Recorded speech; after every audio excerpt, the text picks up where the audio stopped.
povo de Deus diz? Amém. Amém ao bendito Salvador, Jesus, aquele que transforma a nossa vida, o único que tem poder, condições de transformar a nossa vida, e a Ele louvamos, a Ele exaltamos nesta noite. Gostaria de convidar a todos para abrirmos nossas Bíblias. Se você tem a sua Bíblia no seu celular, fique à vontade para acessá-la também. E nós vamos ler então a palavra do Senhor em Atos, livro de Atos dos Apóstolos, no capítulo 3. Leremos, portanto, a partir do verso 1. Atos dos Apóstolos, capítulo 3. A partir do 1º verso, leremos o seguinte: Pedro e João estavam se dirigindo ao templo para a oração das 3 da tarde. Estava sendo levado um homem coxo de nascença, que diariamente era colocado à porta do templo chamada Formosa para pedir esmolas aos que entravam. Quando ele viu Pedro e João, que iam entrar no templo, pediu que lhe dessem uma esmola. Pedro, fitando os olhos juntamente com João, disse: olhe para nós. Ele os olhava atentamente, esperando receber alguma coisa. Pedro, porém, lhe disse: não possuo nem prata nem ouro, mas o que tenho, isso lhe dou. Em nome de Jesus Cristo, o Nazareno, levante-se. E pegando na mão direita do homem, ajudou-o a se levantar.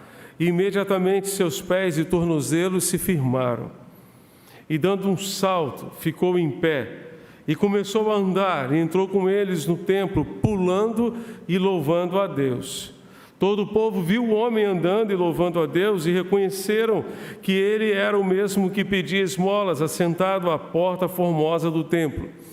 E ficaram muito admirados e espantados com o que lhe tinha acontecido. Vamos orar mais uma vez?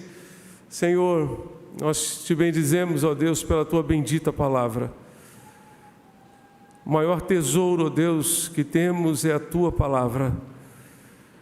E, ó Deus, quando lemos esta história que relata o teu poder sendo manifesto na vida de um homem, nós te rogamos, ó Deus, abre o nosso entendimento para compreender exatamente aquilo que tu tens a nos dizer através da tua bendita palavra.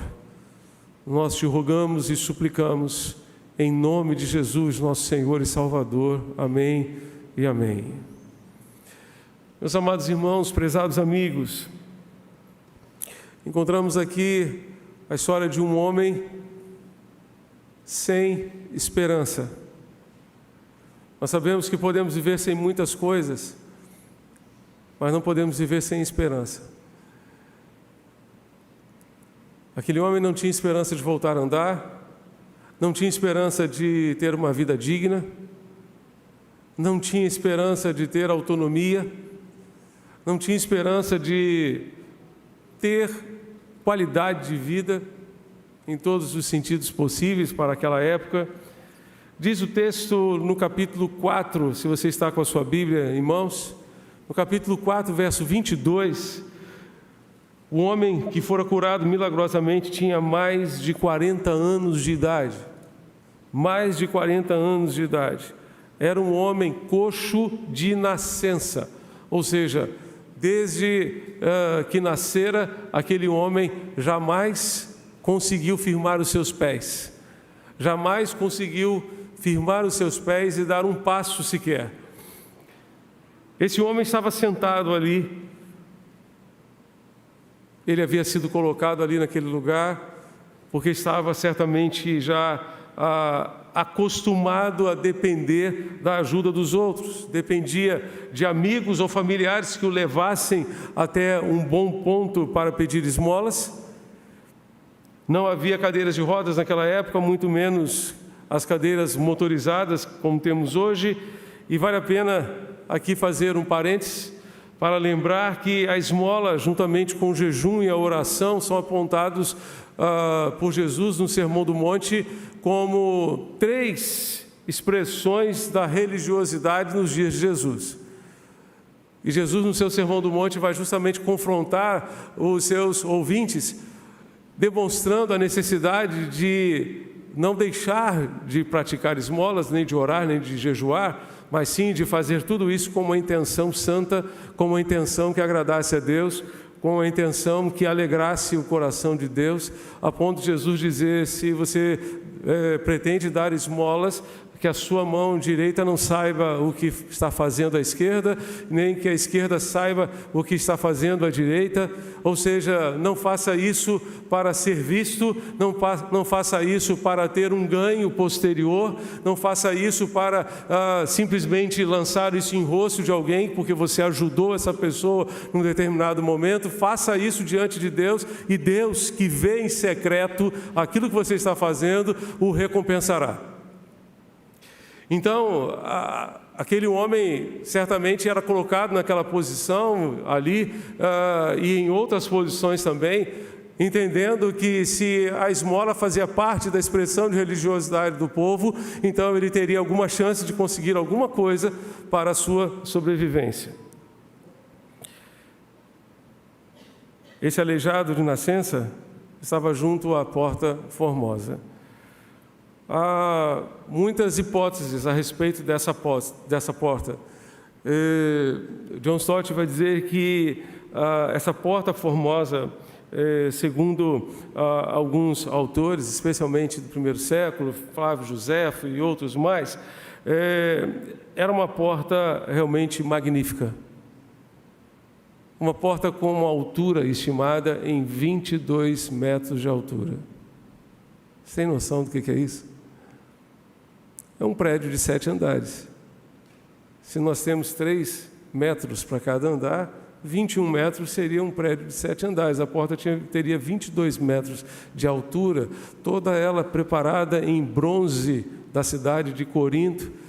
Uma porta magnífica, magnífica. E o contraste que a gente vê é tremendo.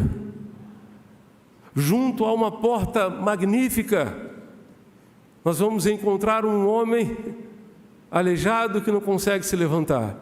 Junto a uma porta de bronze, nós encontramos um homem que tinha uma única esperança no seu coração, que era conseguir, naquele dia, uma boa esmola que o ajudasse a sobreviver melhor.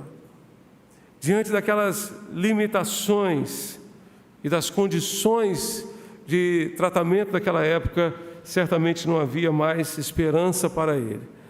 Não havia o que fazer por aquele homem, a não ser dar-lhe algumas esmolas. Vendo a Pedro e João, ele expressou a sua carência, a sua necessidade, pediu uma esmola, e o que aconteceu a seguir foi a cura, a restauração daquele homem pelo poder de Jesus. Se você está com a sua Bíblia aberta no capítulo 3, no capítulo 2, no finalzinho do capítulo 2, você vai encontrar no verso 43, no verso 43, você vai encontrar que em cada alma havia temor, e muitos prodígios e sinais eram feitos por meio dos apóstolos. E no capítulo 2, verso 47, um pouquinho mais adiante, enquanto isso o Senhor lhes acrescentava dia a dia os que iam sendo salvos. Parece que Lucas, o autor de Atos, está agora ilustrando, dando uma ilustração dos sinais e prodígios que eram feitos pelos apóstolos, apresentando, portanto, a cura deste homem. Diz o texto no verso 8, vá comigo ao capítulo 3, no capítulo 3, verso 8, aquele homem, dando um salto, ficou em pé e começou a andar, e entrou com eles no templo, pulando e louvando a Deus. Eu acho que ele deve ter parado o culto naquele momento, deve ter quebrado o protocolo, deve ter quebrado a ordem do culto naquele momento, porque ele entrou no templo louvando a Deus, deve ter chamado a atenção de todos os que estavam no templo naquele momento, oferecendo sacrifício, enfim, fazendo as suas ofertas a Deus, fazendo seu culto a Deus. Aquele homem entra pulando, saltando, louvando a Deus, maravilhado com o que nele se operara, maravilhado com a obra de Deus na sua vida, com a bênção de poder firmar os seus pés pela primeira vez, depois de mais de 40 anos, desde o seu nascimento. A vida daquele homem foi transformada. Jesus transforma. Sim, Ele transforma. E Ele transforma quando tomamos algumas atitudes. Jesus transforma a nossa nação. E há de transformar a nossa nação. Especialmente se nós tomarmos algumas atitudes, como veremos nesse texto, nessa história. A primeira delas é a atitude da oração. Por que oramos? Oramos para expressar a nossa dependência de Deus. Quando nós nos prostramos, quando nós nos ajoelhamos diante de Deus, nós estamos dizendo a Deus: Deus, nós dependemos de Ti. Nós precisamos de Ti.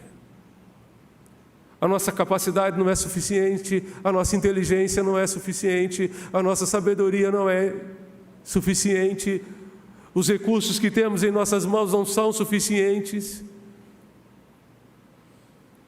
Pedro e João foram ao templo na hora da oração. Foram ao templo na hora da oração. E como nós precisamos estar no templo na hora da oração, como nós precisamos nos reunir para orar, para clamar ao Senhor em favor da nossa nação, em favor do nosso povo que carece tanto da graça de Deus. Como precisamos clamar. Quando eu olho algumas situações, quando me deparo com algumas situações que vemos todos os dias,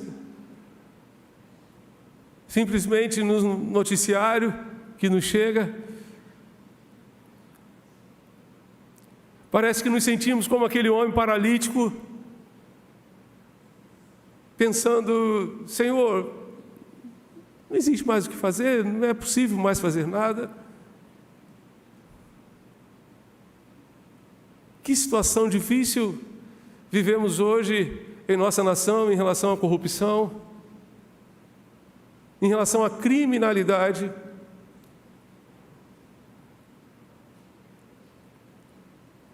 Com boa parte do território brasileiro sendo tomado pelo crime organizado.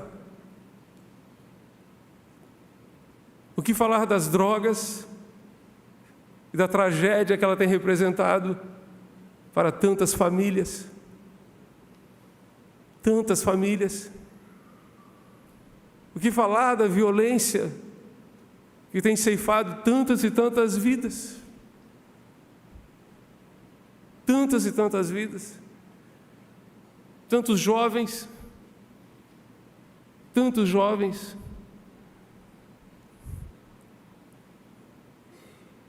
têm perdido suas vidas pelas balas perdidas, pelas balas achadas.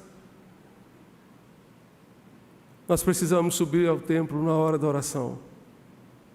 Nós precisamos buscar a Deus em oração. Precisamos orar pelas nossas crianças. Precisamos orar pelos nossos filhos. Precisamos orar para que a nova geração seja uma geração melhor do que a nossa. Seja uma geração melhor do que a nossa. Se Deus permitir, estamos bem perto de receber a nossa primeira netinha. Mas ficamos pensando e orando por ela, e orando pelo mundo em que ela vai viver nos próximos 10, 15, 20 anos, 30 anos. Que mundo ela vai encontrar? A Bíblia nos diz que por se multiplicar a iniquidade, o amor de muitos esfriará. E a iniquidade tem se multiplicado a ponto de se tornar institucionalizada. A grande questão no nosso país é justamente a institucionalização da criminalidade. Dentre elas, a institucionalização do aborto, que já tem ceifado milhares de crianças dentro do ventre materno. Precisamos orar pelas nossas crianças, precisamos orar pelos nossos filhos, pelos adolescentes e jovens da nossa nação, precisamos orar pelos idosos, pelos adultos, pelas famílias, pelas autoridades da nossa cidade, do nosso estado, do nosso país, pelas autoridades constituídas, nas Forças Armadas, nas Forças Auxiliares, constituídas nos poderes executivo, legislativo, judiciário. Precisamos orar, precisamos subir ao templo na hora da oração. Jesus tem poder para transformar pessoas, como transformou a vida daquele homem quando Pedro e João subiram ao templo na hora da oração. Mas Jesus tem poder também para transformar cenários, paisagens. Cenários terríveis que vemos hoje em nossa nação podem ser transformados, especialmente porque a palavra de Deus promete, uma promessa do Senhor, uma exortação do povo de Deus ao povo de Deus lá no passado, que se aplica certamente a nós hoje.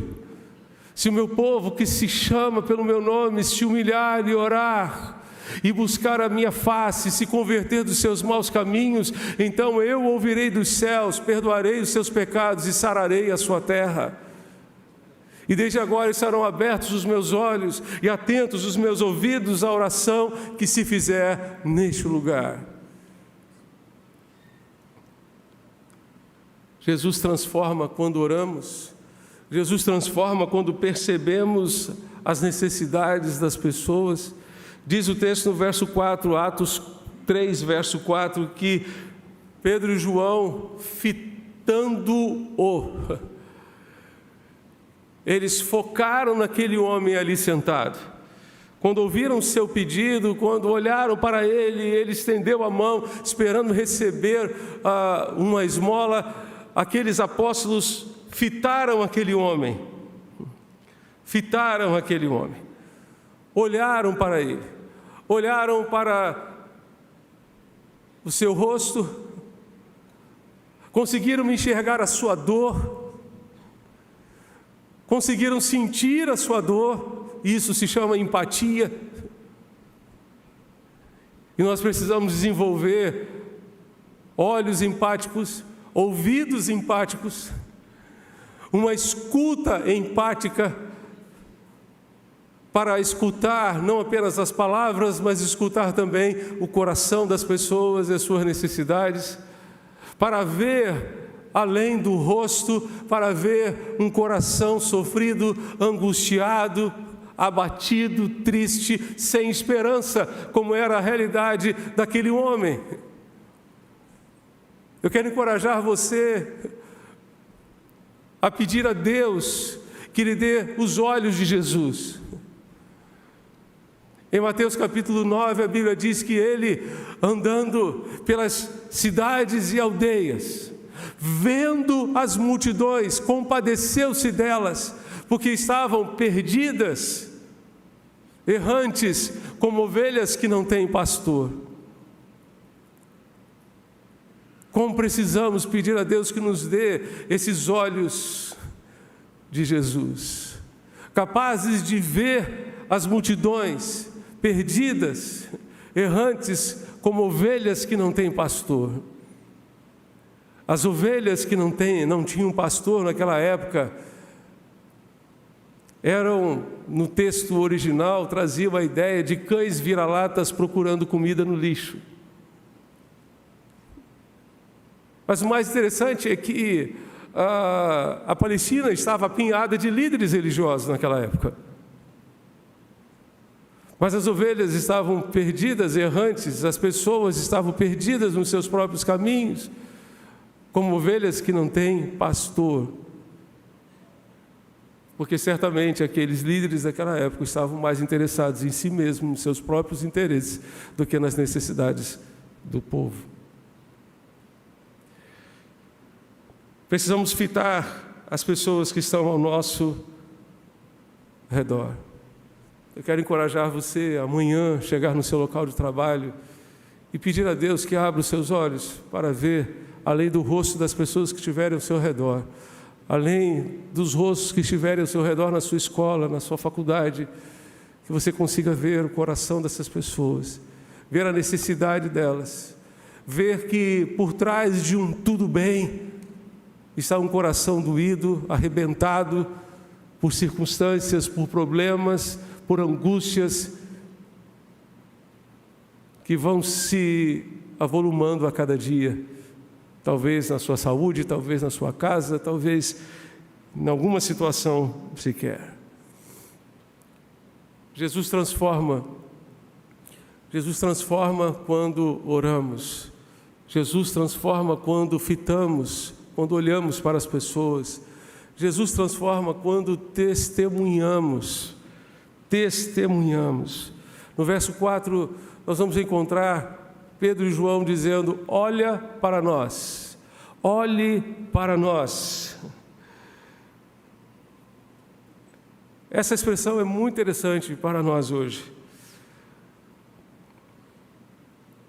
Quando as pessoas olham para nós, o que é que elas estão vendo? O que é que elas estão vendo? Elas estão vendo Jesus? Elas estão vendo Jesus no nosso semblante? Elas estão vendo Jesus no nosso olhar? Elas estão vendo Jesus no nosso sorriso? Elas estão vendo Jesus nas nossas palavras, no nosso temperamento? Estão vendo Jesus nos nossos valores, no nosso estilo de vida? Estão vendo Jesus nos nossos relacionamentos, na maneira como lidamos, na maneira como tratamos uns aos outros? Estão vendo Jesus em nosso casamento, em nossa família?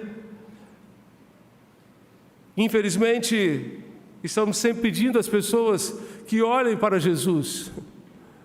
Mas Jesus não está aqui hoje de carne e osso, como eu e você. Jesus está dentro de nós. Como que as pessoas vão ver Jesus se não for pelo nosso jeito de ser? A Bíblia que as pessoas estão lendo todos os dias, certamente é o Evangelho, não segundo Marcos o evangelista, mas segundo este Marcos aqui, segundo este Mateus aí, este João aí, esta Maria aí.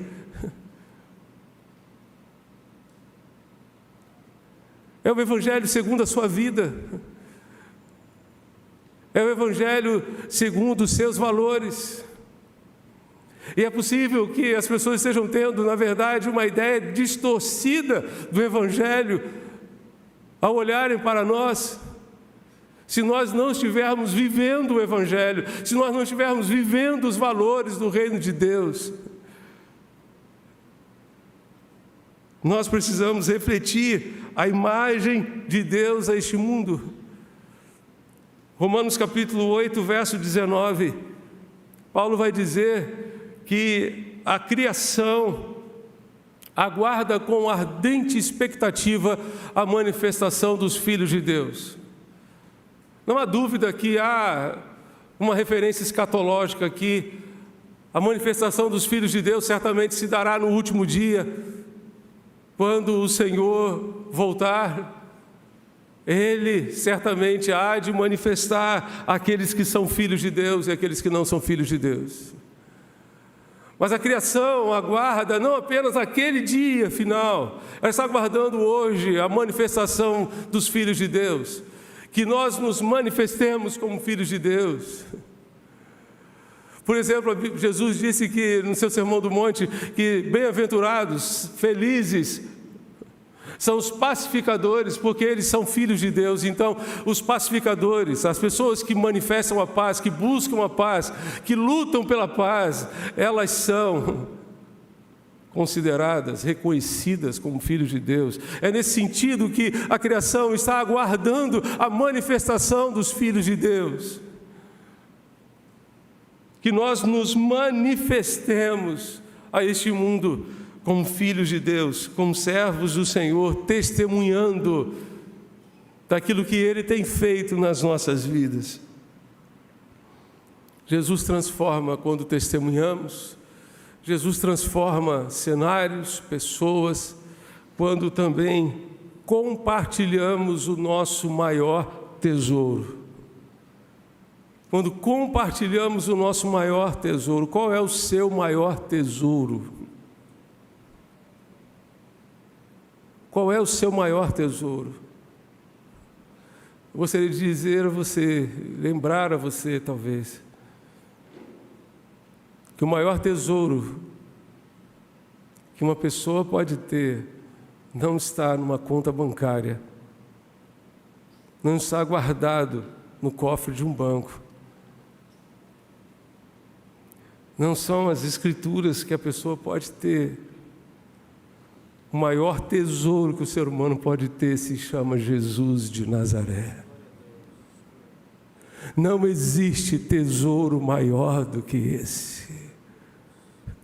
Pedro disse àquele homem: eu não tenho prata, eu não tenho ouro, mas o que eu tenho, eu dou para você, eu compartilho com você, eu divido com você. Porque é demais para mim, eu posso dividir, eu posso distribuir para quem eu quiser. Ele será suficiente para toda a humanidade. Eu quero distribuir o meu maior tesouro, o maior tesouro que você pode ter, que Pedro tinha e que nós podemos ter hoje, se chama Jesus. Jesus. Não tenho prata, não tenho ouro, mas o que tenho eu dou a você. Em nome de Jesus, levante-se e ande. Saia dessa situação. Em nome de Jesus, o Messias, o Nazareno, ande. Ande. A maior necessidade das pessoas não é a necessidade de ouro e de prata. A maior necessidade das pessoas é de Jesus. E esse é o maior tesouro que temos. É o tesouro mais valioso, mais valioso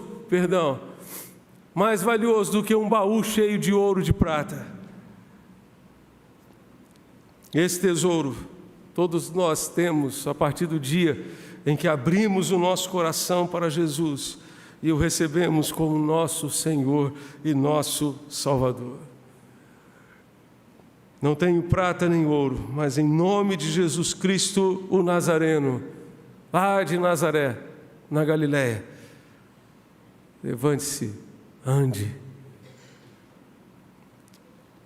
Certamente, ao longo desta semana, você poderá encontrar algumas pessoas que talvez não estejam com uma paralisia física, mas certamente você poderá encontrar muitas pessoas que estão com uma paralisia emocional, espiritual. O medo nos paralisa, o medo nos trava, o medo nos impede de dar um passo adiante, o medo nos impede de avançar e nos faz ficar paralisados. O medo gera ansiedade, gera esgotamento físico, emocional. Muito provavelmente, esta semana você vai encontrar alguém, talvez ainda hoje dentro da sua casa, a quem você precisará dizer, em nome de Jesus, o Nazareno, levante-se. Saia dessa depressão, saia dessa angústia, afaste do seu coração essa mágoa, Deixe Jesus ministrar essa graça que limpa, que restaura, que transforma e que tem todo o poder para fazer uma obra extraordinária na sua vida e dar esperança ao seu coração. Portanto, Jesus transforma. Quando oramos, quando compartilhamos o que temos de melhor, o nosso maior tesouro, o nosso tesouro que é Jesus. Vamos orar? Quero convidar você a fechar seus olhos nesse momento para falarmos com o Senhor.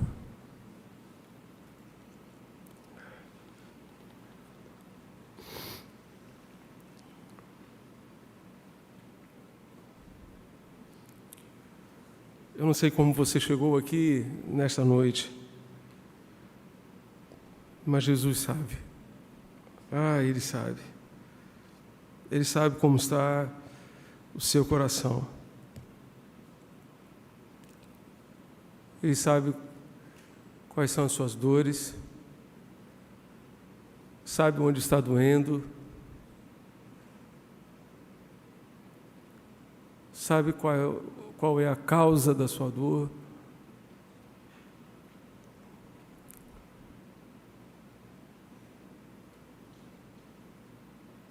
E Ele está aqui.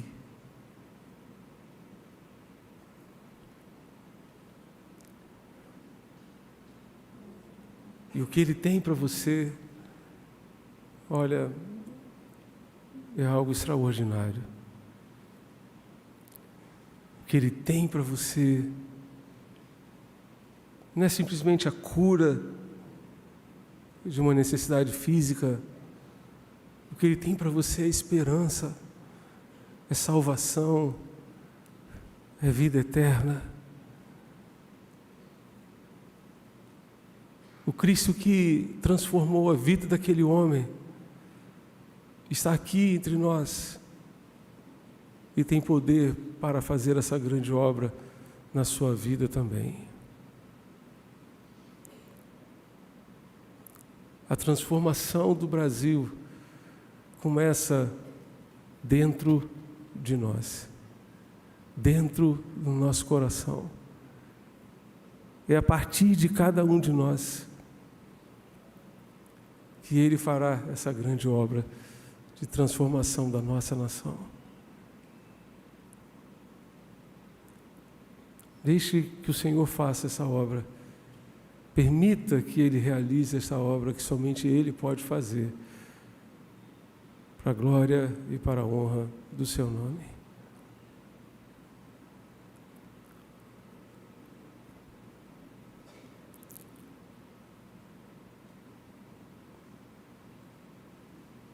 Pai Celeste, Deus bendito, nós nos reunimos nesta noite, Senhor, para levantar um clamor ao Senhor em favor da nossa nação. E cremos, ó Deus, que a nação, ó Deus, será abençoada com a transformação, ó Deus, de cada um de nós, do povo brasileiro, das famílias brasileiras. Tu conheces a necessidade e a realidade de cada um. Ajuda-nos a fazer a nossa parte, orando, fitando, estando atento às necessidades das pessoas, testemunhando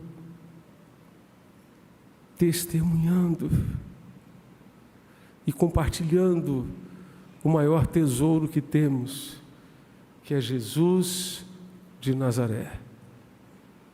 Por favor, Senhor, nós clamamos ao Senhor. Ajuda-nos a fazer aquilo que está ao nosso alcance, mas ao mesmo tempo venha ao encontro das necessidades de cada um de nós que aqui estamos. Tu sabes perfeitamente como chegamos aqui. Tu sabes, ó Deus, das necessidades, das dores, das angústias, dos problemas, ó Deus, de cada pessoa aqui neste santuário e daqueles que nos acompanham à distância. E nós clamamos a Ti, ó Deus, a Tua intervenção, a manifestação da Tua glória, assim como Tu manifestaste o Teu poder na vida daquele homem tanto tempo atrás, levantando o Senhor, fazendo com que ele pudesse andar pela primeira vez e dali para frente. Levanta, ó Deus, tantos que estão hoje, ó Deus, abatidos, oprimidos, deprimidos. Tantos, ó Deus, que estão imobilizados pelo medo, impedidos, ó Deus, de caminhar, de viver aquilo que Tu planejaste, ó Deus, para as suas vidas. Nós Te pedimos, Deus, ouve o nosso clamor, ouve a nossa oração. Nós suplicamos em nome de Jesus, nosso Senhor e Salvador. Amém e amém. Convido os irmãos e amigos a ficarem de pé para cantarmos este hino tão precioso que marcou a história dos batistas no Brasil por conta de uma campanha imensa de evangelização realizada anos atrás. Cristo, a única esperança. E hoje, da mesma forma, nós proclamamos que Cristo é a única esperança para o Brasil, Cristo é a única esperança para as nossas vidas. Do Amapá ao Rio Grande, do Recife a Cuiabá, grita a angústia que se expande, a verdade onde estará? Cantemos, Cristo é a única esperança.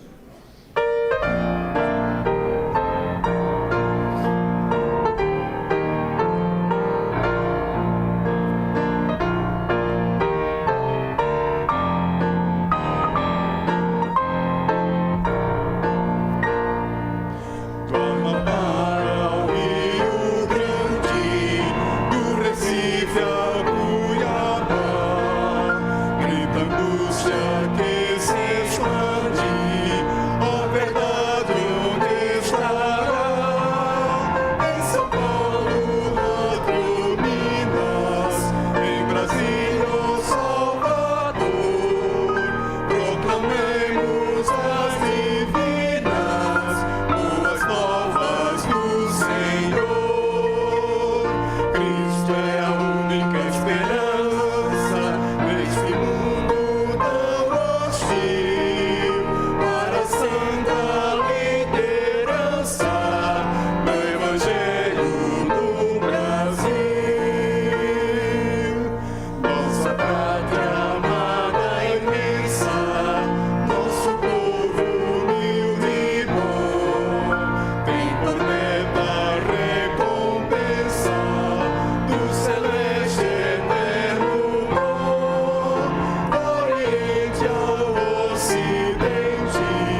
Nós vamos orar ao Senhor neste momento, mas gostaríamos de incluir o seu pedido de oração nesta oração, a sua necessidade, aquilo que está aí dentro do seu coração.